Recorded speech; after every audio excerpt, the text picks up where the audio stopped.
Boa tarde, malta. Pastor Carmélio, é esquisito dizer parabéns, não é? Parabéns por isto. Não é isso. Não é honra sua, não é? Mas é Deus a trabalhar através de si, não é? E quando, às vezes, eu também tenho essas noites, sabe? Que a gente deita assim na cama e tipo, fica assim com aquela sensação de tipo, o que eu faço não tem dado nada, pá. E eu oro e a gente faz e esforça-se e, tipo, e não estou a ver o que é que...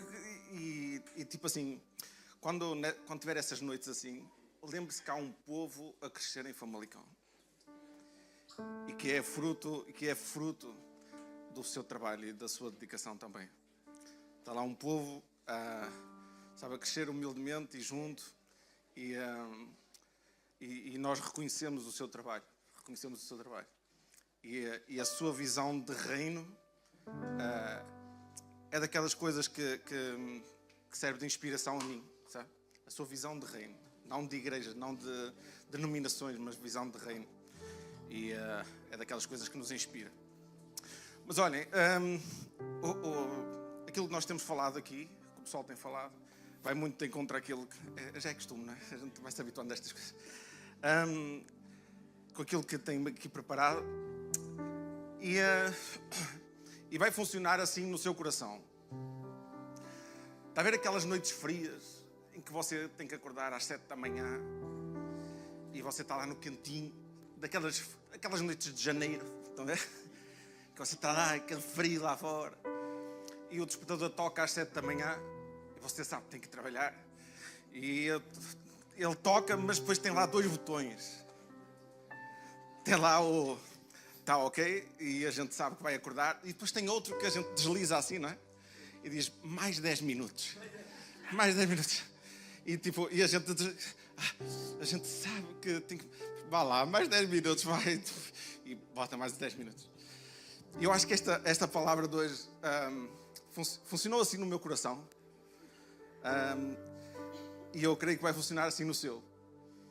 Que é, eu creio que nós vamos ser desafiados juntos aqui hoje. Eu também. E depois no final a gente vai ter que escolher, sabe? Que é do género. Ou isto flui e eu deixo isto ter consequências na minha vida, ou eu vou fazer snooze. Vou fazer snooze e isto vai... Mais 10 minutos, Deus. Tipo assim, eu percebi, mas deixa andar mais um bocadinho. Deixa aproveitar mais um bocadinho. Deixa aproveitar o conforto. Deixa aproveitar o quentinho.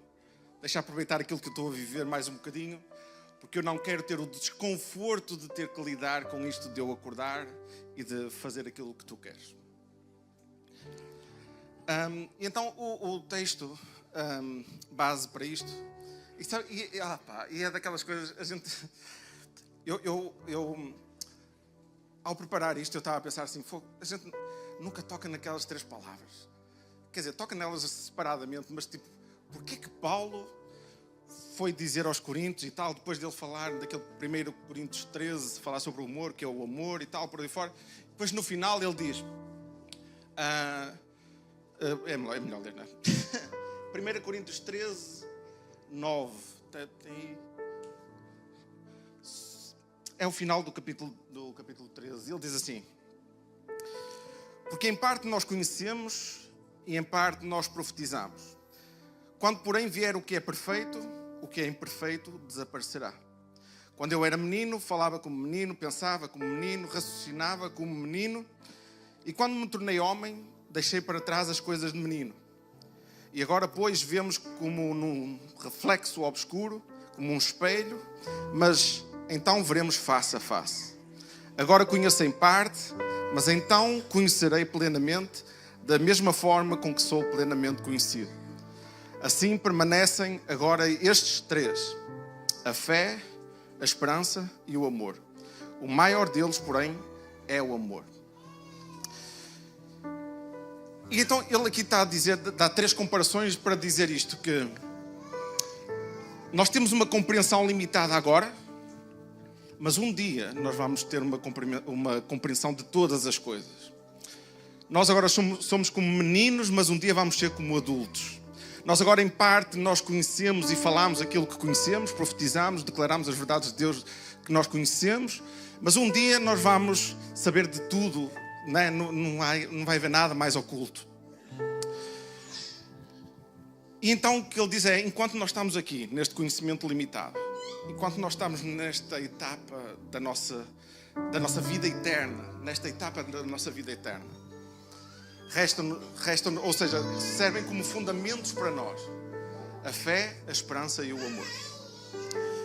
Então vamos começar pela fé. Fé. Muita fé vai te salvar? Uma pergunta. Muita fé vai te salvar? Sim ou não? Eu sei, vocês vão ficar com medo de responder. Muita fé vai te salvar? Sim ou não? Eu sei, parece daquelas... Ei, eu vou dizer, depois vai ficar mal. Não sei o quê. Pronto.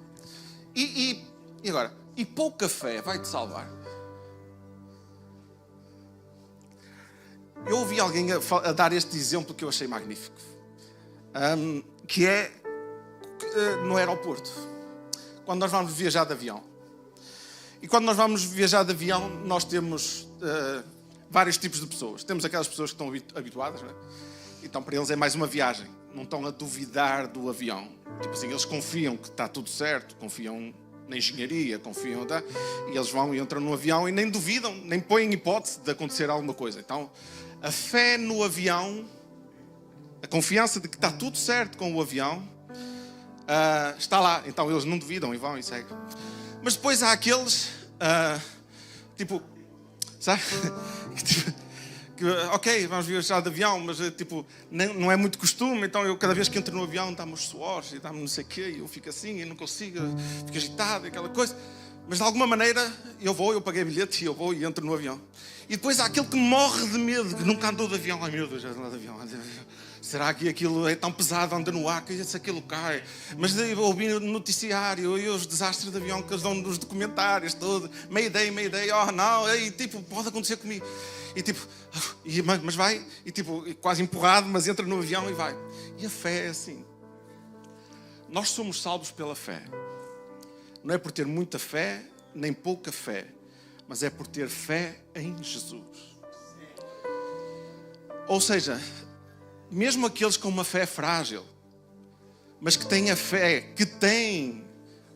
assenta em Jesus, e esses vão ser salvos também. E aqueles que têm muita fé, que têm toda a confiança no mundo, esses vão ser salvos também.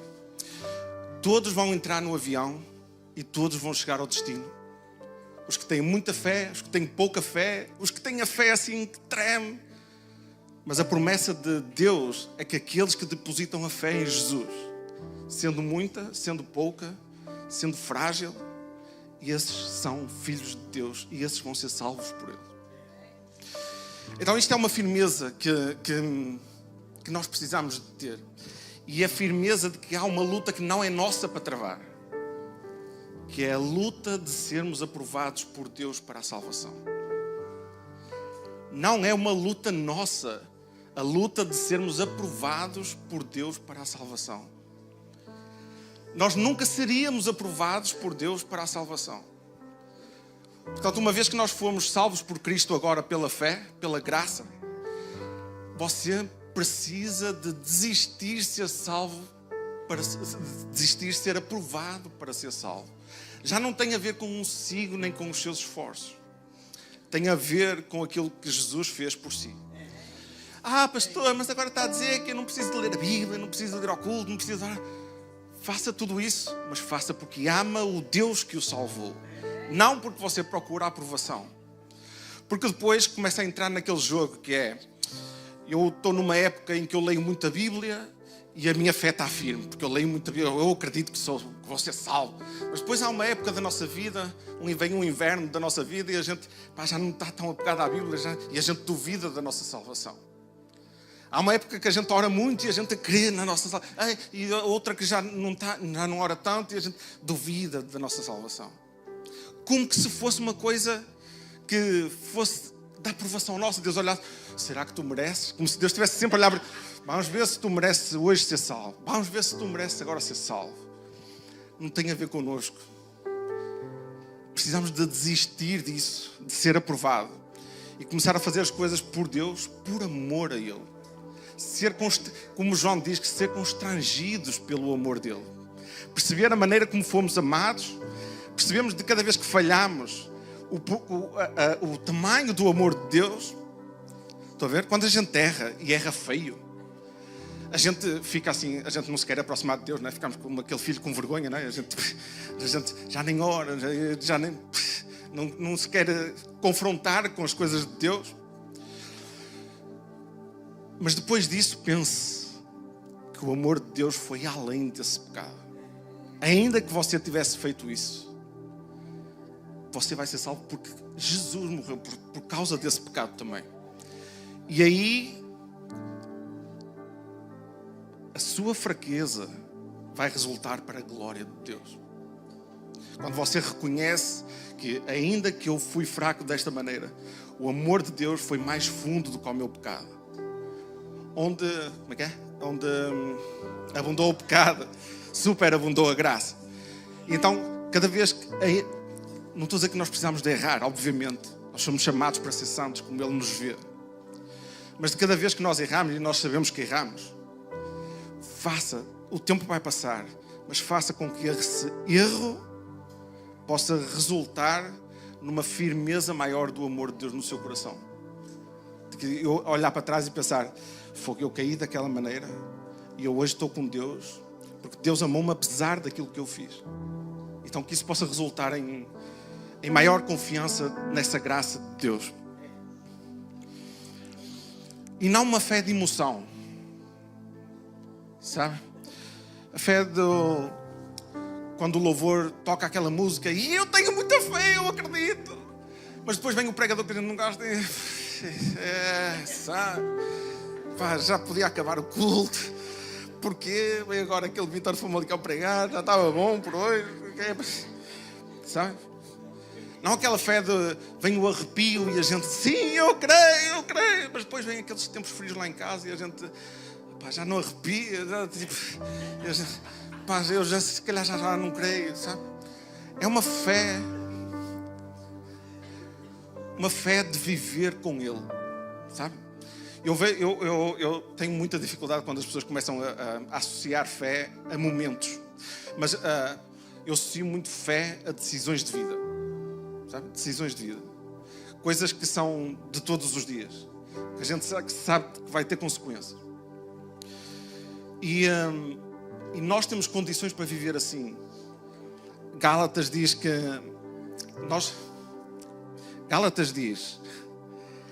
todos sois filhos de Deus pela fé em Cristo Jesus.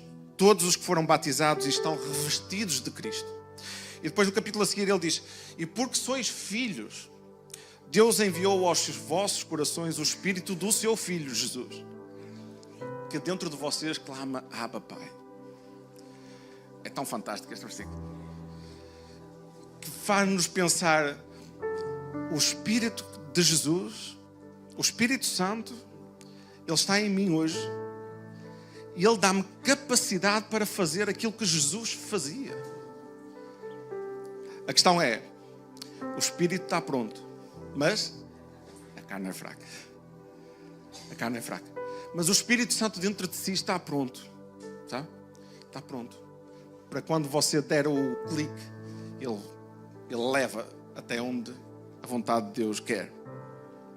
E Ele dá-nos uma mente nova. Mente de Cristo. Por isso é que fé tem muito a ver com decisões de vida. Com coisas que perduram. Não é uma coisa de emoção, de decisões de emoção momentâneas. Tem a ver com transformação de mente, transformação de pensamentos, transformação de vida, de maneira de ver as coisas, de em que é que eu invisto o meu tempo. E então essa fé que nós depositamos em Cristo leva-nos a outra palavra, que é a esperança. E eu quero ler aqui uma contradição da Bíblia. O Francis já a pensar porque é que eu convidei o Vítor. Olhem só, Salmo 139 diz assim, palavras de Davi.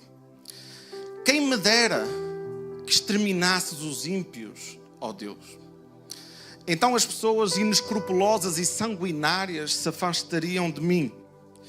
Pessoas que com má intenção pronunciam o teu nome, tornando-o em vão como inimigos teus. Senhor, como não odiar aqueles que te odeiam? Como não abominar os que se levantam contra ti? Salmo 139, 21. E eu os odeio com ódio implacável. Tornaram-se dessa forma meus próprios inimigos. Palavras de Davi. Salmo 139. Mateus 5. Vocês ouviram o que foi dito. Ame o teu próximo, ama o teu próximo e odeia o teu inimigo. Mas eu vos digo, amem os vossos inimigos e orem por aqueles que vos perseguem. Para que vocês venham a ser filhos do vosso Pai que está nos céus. Porque Ele faz raiar o sol sobre os maus e os bons e derrama chuva sobre os justos e injustos. Se vocês amarem aqueles que vos amam, que recompensa receberão? Até os publicanos fazem isso. E se saudarem apenas os irmãos, que estarão fazendo demais? Até os pagãos fazem isso. Portanto, sejam perfeitos, como perfeito é o Pai Celestial de vocês.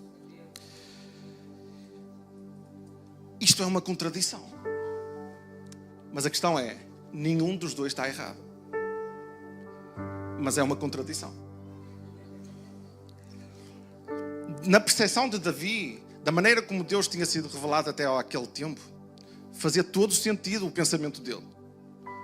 De que ele deveria odiar aqueles que odeiam Deus. Davi vivia debaixo da lei.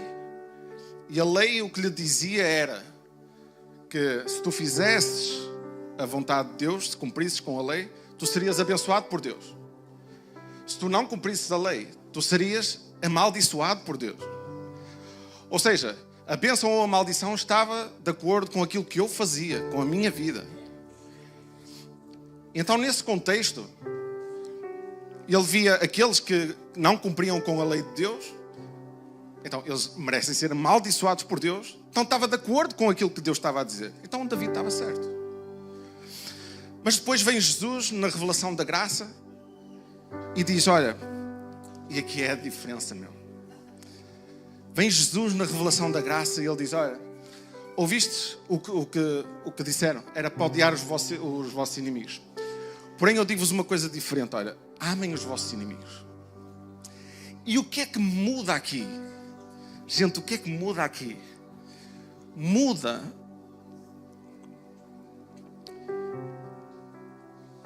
esta palavra, a esperança.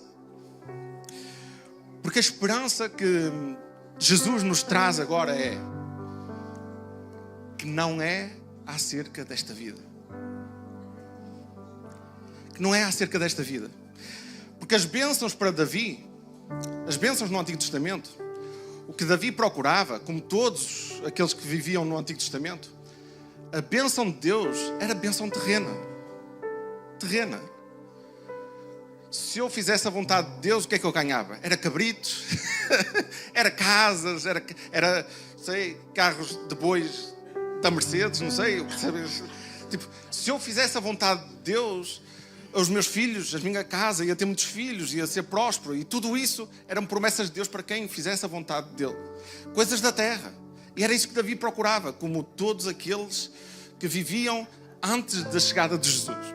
A bênção de Deus era para aqui para a terra. Mas Jesus vem e traz um novo, vou usar uma palavra chique, traz um novo mindset.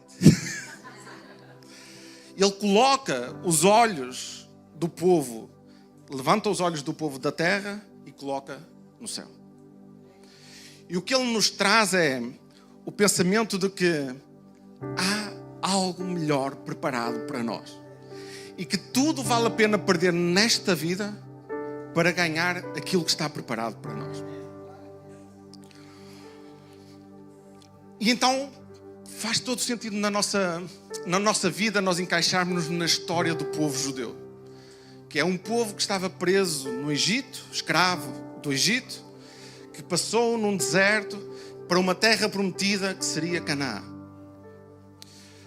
E nós agora olhamos para a nossa terra, depois de Jesus ter vindo e iluminar o nosso pensamento, o que é que nós percebemos? Ok, Eu vivia numa vida onde era escravo do pecado e agora, espera lá, então agora este é o deserto. Porque há uma terra prometida a seguir. E o desafio da esperança é nós vivermos esta vida como um deserto e não como Canaã. E eu só acho, opinião minha, eu acho que esta geração é uma geração que está a achar que pode ter Canaã no deserto e que se esqueceu de Canaã, que se esqueceu daquilo da Jerusalém Celestial, daquilo que está preparado para nós, dessa nova casa que nós temos. E ao esquecermos-nos disso, nós queremos viver tudo de Deus aqui. E achamos que a bênção de Deus, isso aqui é o errado. Nós achamos que a bênção de Deus continua a ser como no Antigo Testamento, coisas daqui. Continuamos a buscar coisas daqui. Deus, eu vou-te buscar não por causa das bênçãos celestiais, não porque eu quero viver contigo, não porque eu te amo e quero estar junto de ti, não porque eu quero entender a tua vontade para a minha vida, mas porque eu quero coisas. Eu continuo a querer cabritos e carros de bois e casas novas e muitos filhos. E continua a ser essa cena que eu busco. Continua a ser sobre esta terra.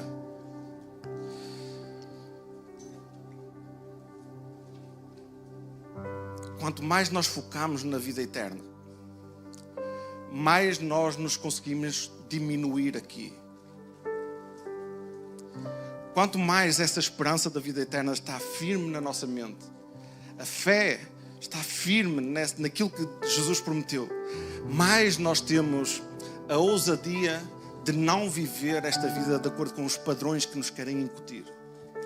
Mais nós temos a ousadia de nos perdermos, de perder esta vida, de perder as coisas desta vida, porque sabemos que lá à frente há algo muito melhor. Então, focando na vida eterna, nós temos muito mais capacidade de nos diminuir e de Cristo ser refletido em nós. É por isso que a esperança não é só essa cena da gente imaginar que alguma coisa muito boa vem depois. A esperança é aquilo que nos dá a capacidade de viver esta vida de acordo com aquilo que Jesus quer que nós façamos. E dá-nos condições de nós perdermos para ganhar depois. Porque nós sabemos que ainda que nós percamos tudo, há algo muito melhor depois. Não esperemos, irmãos e irmãs, não esperemos honra nesta vida. Não espere ser honrado nesta vida. Porque enquanto nós buscamos honra dos homens, nós esquecemos do Evangelho. E houveram homens, os homens que nós conhecemos, dos quais lemos páginas do Novo Testamento, nós percebemos, eles perceberam esta mensagem. De que aquilo que estava prometido compensaria tudo aquilo que eles pudessem passar aqui nesta terra. E por isso eles estavam dispostos a perder todas as coisas para Cristo. Nós vemos isso em Paulo, que estava disposto a, sei lá o que é que aquele homem viveu. Mas disposto a perder tudo por Cristo, por causa da vida eterna. Os discípulos que depois seguiram, e a gente tem algumas coisas da história deles, que perderam tudo, gente. Porque sabiam que lá à frente, é lá à frente a verdadeira vida. E então eles estavam dispostos... Que interessa esta vida? Era quase isso, sabe? Que interessa esta vida? Paulo dizia que a igreja dos Filipenses, que ele dizia eu preferia estar já contigo, preferia partir já, mas eu sei que por causa do amor que eu tenho para com a igreja, eu sei que ainda tenho trabalho aqui para fazer, porque eu preferia partir já e estar contigo na eternidade. Então Paulo trata esta vida como uma vida de peregrinação. Ele diz que nós somos peregrinos nesta terra, forasteiros nesta terra. Esta terra é algo... O amor do mundo não pode estar em consonância com o amor a Deus, dizia João. Então, nós somos convidados por Jesus a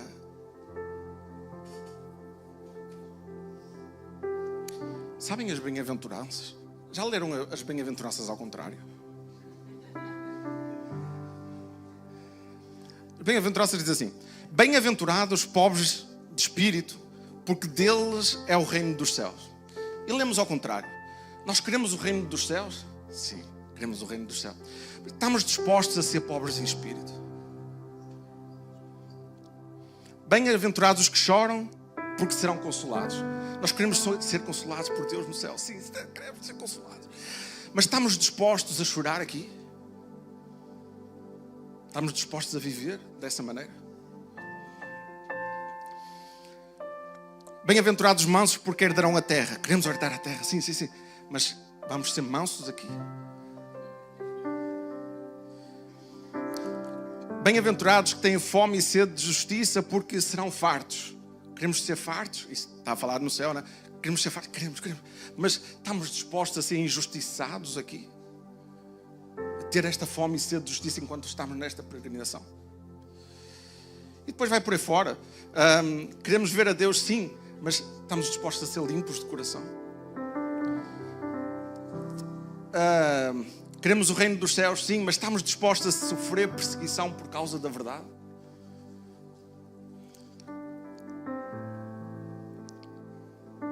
Estamos dispostos a ser perseguidos e injuriados por causa de Cristo? Esta cena, a gente quer isto que está prometido, mas a gente não quer estar no deserto. A gente quer estar no deserto, mas tipo do oba-oba, enquanto vai no deserto, não é? Vai no oba-oba e depois ainda é o oba-oba maior. Mas o que Jesus nos diz não é isso. É que nós sigamos os passos dele.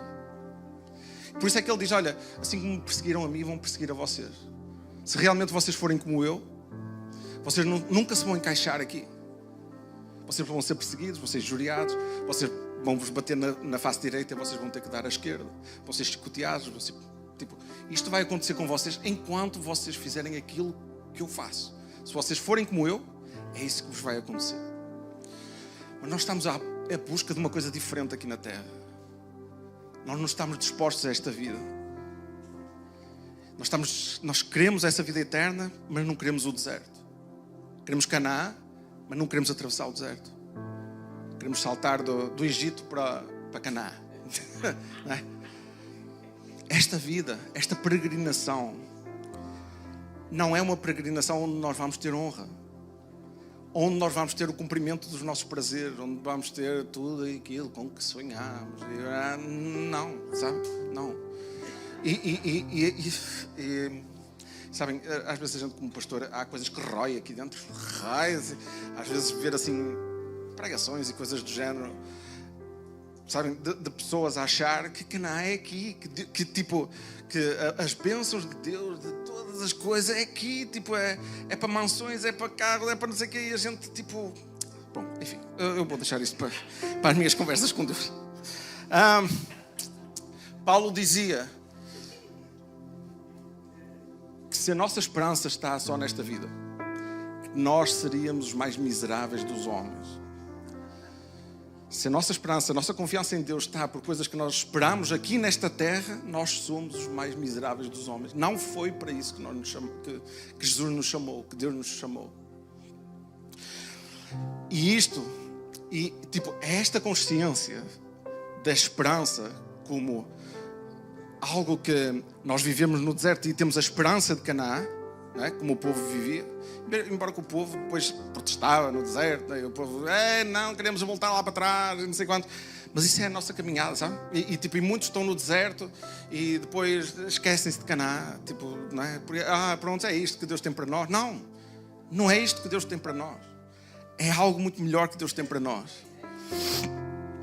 E esta convicção de fé, a convicção desta esperança que nós temos, é tudo o que nós precisamos para amar. Porque se nós não temos esta compreensão de que há algo melhor para nós preparado lá na frente, nós não vamos ter capacidade de abdicar de nós próprios para amar os outros. enquanto nós achamos que o investimento da nossa vida é só para esta terra, nós não vamos tirar de nós próprios para dar aos outros. Mas se nós pensarmos que o melhor da nossa vida é depois, nós vamos estar dispostos a perder o que quer que seja, porque sabemos que o melhor está reservado para nós.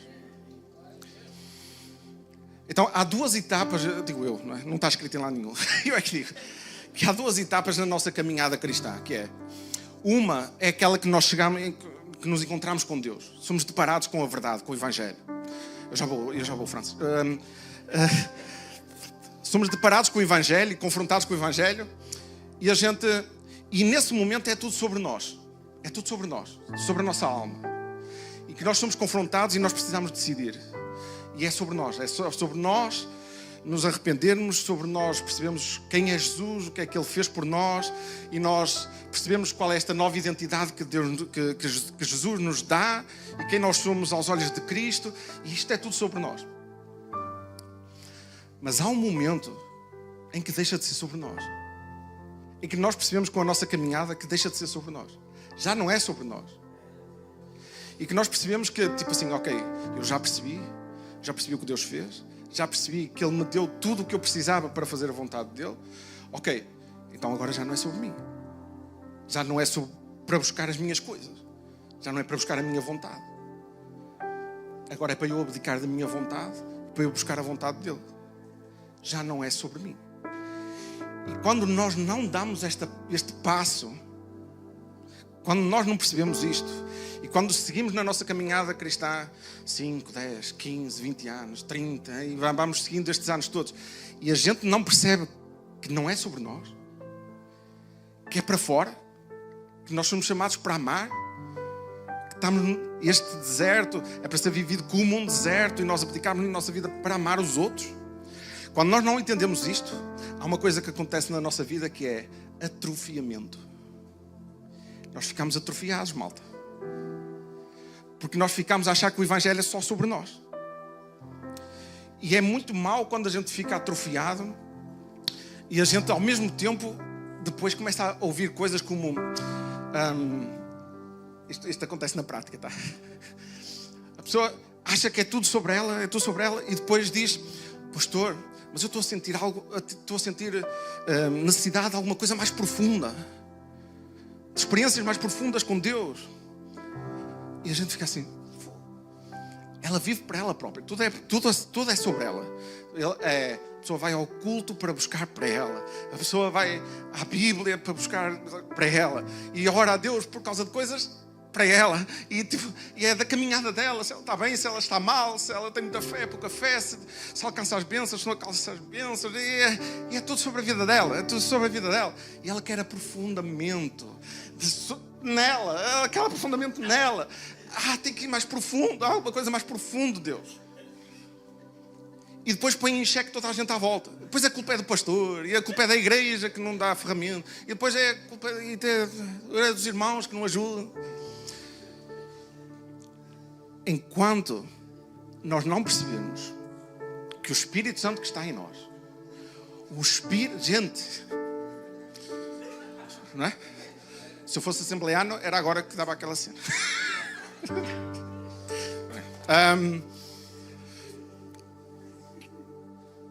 Eu digo cada coisa.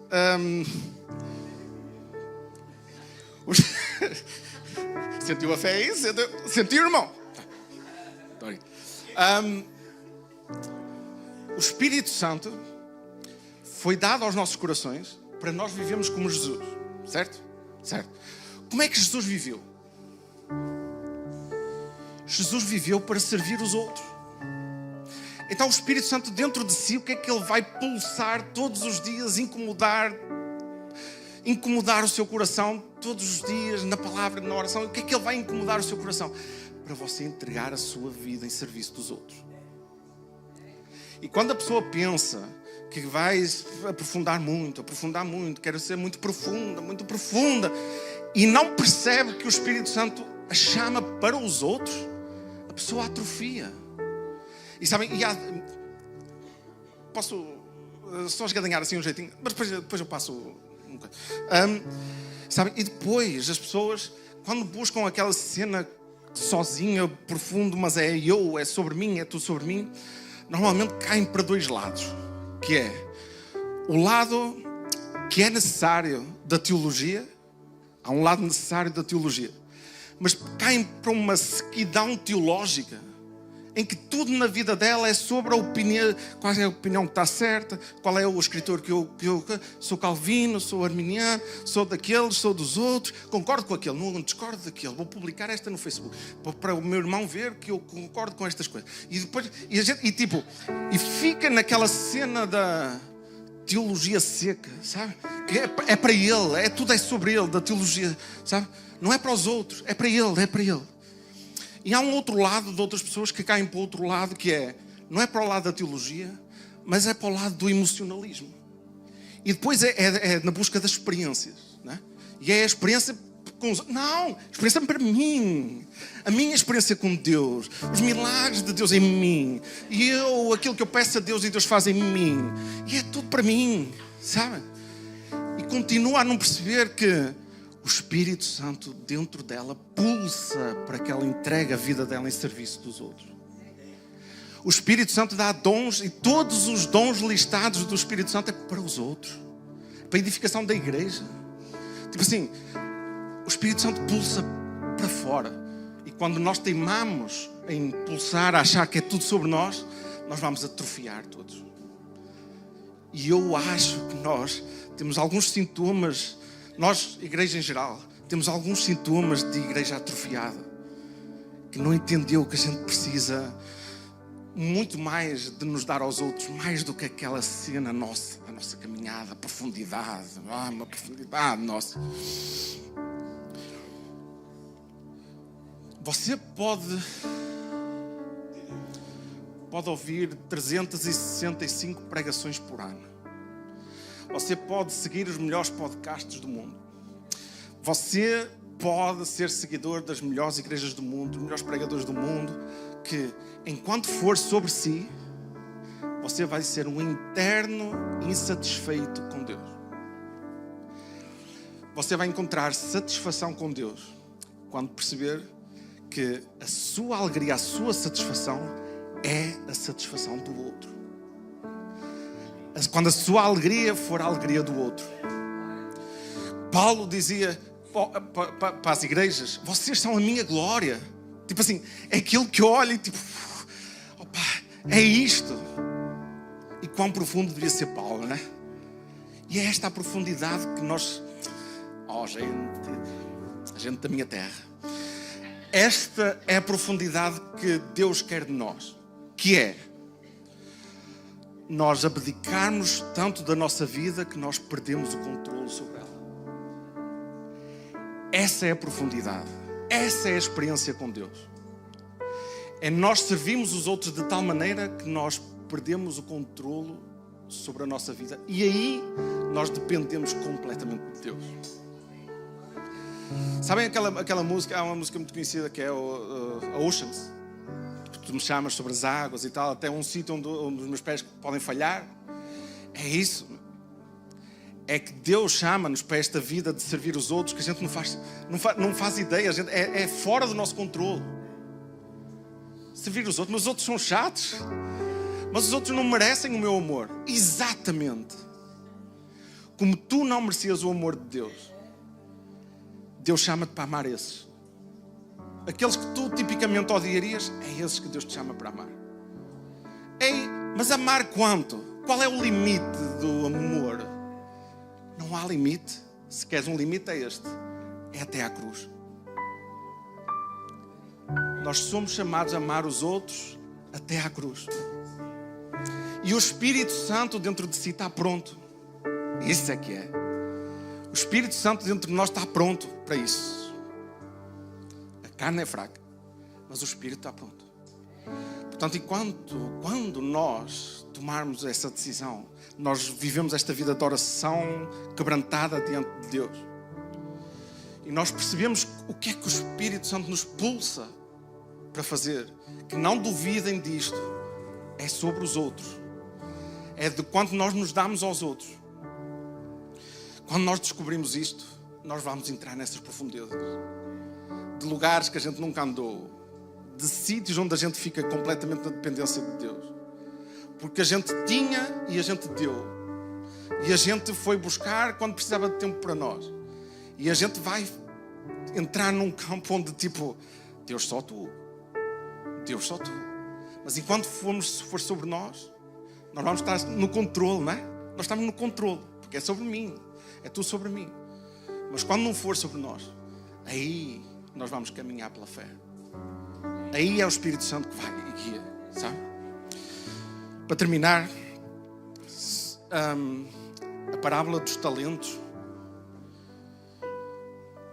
Não, espera aí. Aquele texto em Mateus, de arrepiar a espinha, pelo menos a minha arrepia quando eu leio, que ele diz que muitos naquele dia vão chegar à minha beira e dizem: mas nós não fizemos milagres em teu nome, nós não expulsamos demónios, nós não ouvimos tantos YouTubes da vida com aquelas pregações tão fantásticas, tanto tempo que eu tive a ouvir, e aqueles podcasts, nós ouvimos todos os podcasts, e o tempo que nós passamos na igreja, nos cultos, e as músicas que eu ouvi, que louvei, e as palavras de Jesus, lembram-se delas? Mas espera aí, mas eu tive fome e tu deste-me de comer? Quando eu tive sede, tu deste-me de beber? E depois ele diz: quem é o nosso próximo? É aquele que está à nossa volta, não é? Aqueles que estão à nossa volta. Isso é que conta aos olhos de Deus. Reparem, não é as horas de oração que você tem, nem as horas de leitura da Bíblia. Isso são ferramentas, coisas que Deus nos dá para nós nos chegarmos a Deus e percebermos a sua vontade para fazermos na prática. Mas isso não é aquilo que Deus quer de si. Percebem? Nós não somos chamados para ler a Bíblia. Nós não somos chamados para passar a nossa vida em oração sem consequência prática disso. Nós somos chamados para amar os outros, para dar a nossa vida em serviço dos outros. E a parábola dos talentos diz-nos isto, que é aquilo que Deus nos deu. O que é que Deus te deu pela graça dele? Olha, deu-me vida. Eu não pedi para nascer. Eu não disse: olha Deus, posso nascer naquela família lá em Portugal, posso nascer agora. E depois Deus encaminhou lá um homem e uma mulher para me fazer. Eu não pedi para nascer. Deus deu-me vida, decidiu que eu ia existir. Depois deu-me a salvação, deu-me uma graça, deu-me uma caminhada com Deus, deu-me irmãos magníficos para andar ao meu lado, para me ajudar na caminhada. Deus deu-me isso tudo. Ok, Deus deu-me fé, Deus deu-me algum conhecimento da palavra, Deus deu-lhe muitas coisas. E a pergunta é: o que é que tens feito com isso? O que é que tens feito com isso? O que é que isto tem resultado para os outros? Aquilo que eu te dei, que resultado tem tido para as pessoas que estão à tua volta? O Senhor chamou-me e eu agora estou aqui na minha caminhada individual a procurar as profundezas do Senhor, as profundezas em mim, uma segunda alma em mim, mais profunda que a primeira alma. E o Espírito Santo está lá. É sobre os outros, não é sobre ti. Olha para Jesus, percebe? É sobre os outros, não é sobre ti. E quando falamos dos outros, neste caso específico que nós estamos a viver em Portugal, e é o nosso desafio, os outros são também aqueles que não conhecem a palavra. E Portugal tem muita gente que não conhece a palavra. Muita gente. Agora a pergunta é: quem está disposto a assumir que esta vida é esse deserto, essa peregrinação, a dispor daquilo que poderia ter nesta vida, a dispor do conforto, da segurança, de tudo aquilo que podia cultivar para si próprio, a dispor disto tudo para perceber, para dar aos outros na esperança de que um dia tem algo preparado por Deus? Quem é que está disposto a viver este deserto e a amar por causa desta esperança que tem, que sabe: ok, eu posso perder tudo, mas eu tenho, não é? Então, quem é que está disposto nesta vida se dar aos outros até chegar ao ponto de perder de si próprio, até se perder, sabe? Até, sabe, perder mesmo. Porque todos nós temos aquela tendência de segurar a nossa vida, não é? Temos que, tem um ordenado bem, tem uma casa, um carro, isto e tal, coisa. E a gente vai percebendo, isto faz sentido, isto segura-me, eu sinto-me bem ao ter isto, não é? E agora vai ser esquisito, mas nós cristãos andamos à procura das mesmas coisas. Andamos à procura exatamente das mesmas coisas que os outros procuram. Só que nós clamamos por Deus. Essa é a nossa diferença. Os outros pensam, quem me dera ter um emprego novo. E nós clamamos por Deus. Deus, quem me dera ter um emprego novo. Dá-me, Deus. E a gente confia que Deus vai dar um emprego novo. Mas o que é que está no nosso coração? Não é as mesmas coisas? É o emprego novo. O que a gente quer é o emprego novo. Para ficar seguro. Deus, dá-me uma casa nova. Certo? É para Deus. É a tua fé. Mas é para ti. Continuas a buscar as coisas para ti. Porque mesmo dentro da igreja, nós somos ensinados que é tudo para nós.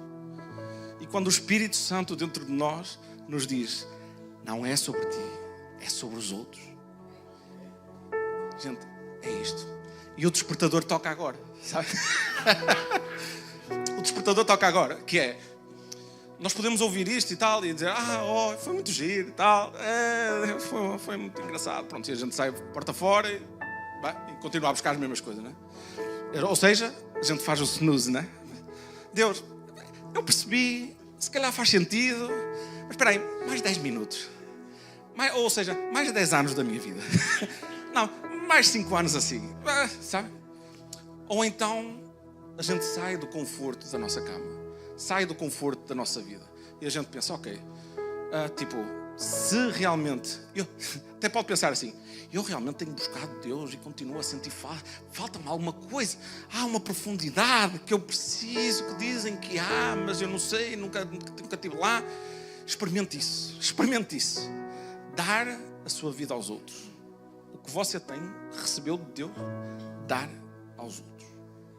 E depois isto vai consoante a sua fé. Deus, a gente, mas eu tenho muita fé ainda. Ok, vamos provar essa fé? Vamos lá.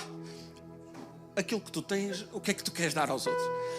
Dar não, tenho fé, mas é que Deus me vai dar. Agora, e eu dar aos outros, tenho uma rica fé.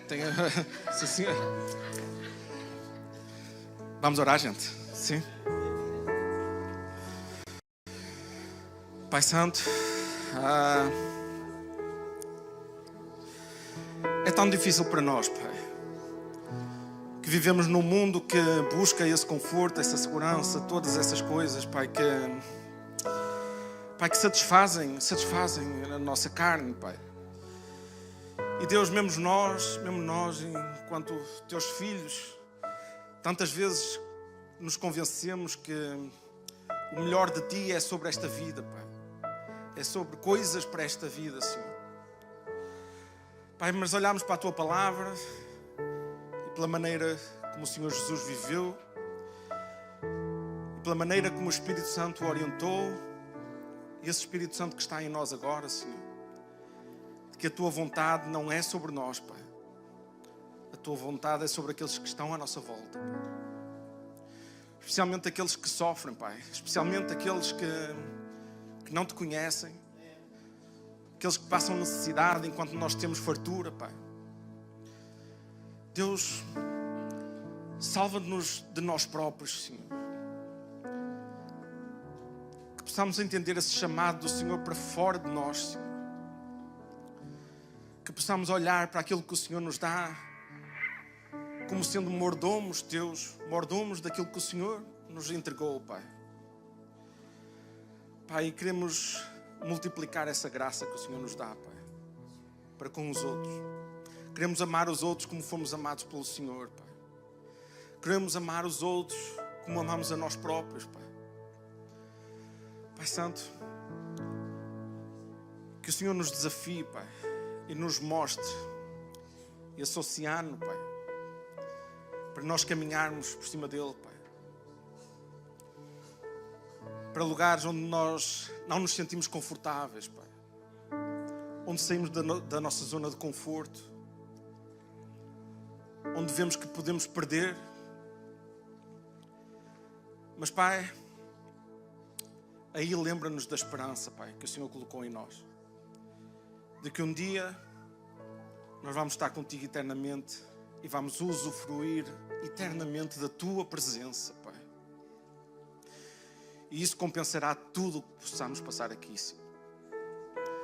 Que possamos ter o exemplo do Teu Filho, o exemplo dos discípulos dele, que tudo perderam nesta vida, Pai, para ganhar uma vida contigo, Senhor. E sabemos que só assim podemos ser Teus discípulos, Pai. Obrigado por tudo, obrigado pela Tua palavra, Senhor, que nos desafia. E obrigado por este ministério, Senhor. Obrigado porque nestes anos todos o Senhor foi cultivando fé, esperança e amor nesta igreja, Senhor. Neste cantinho da Tua igreja, Pai. Obrigado por tudo, Pai. Amém. Amém.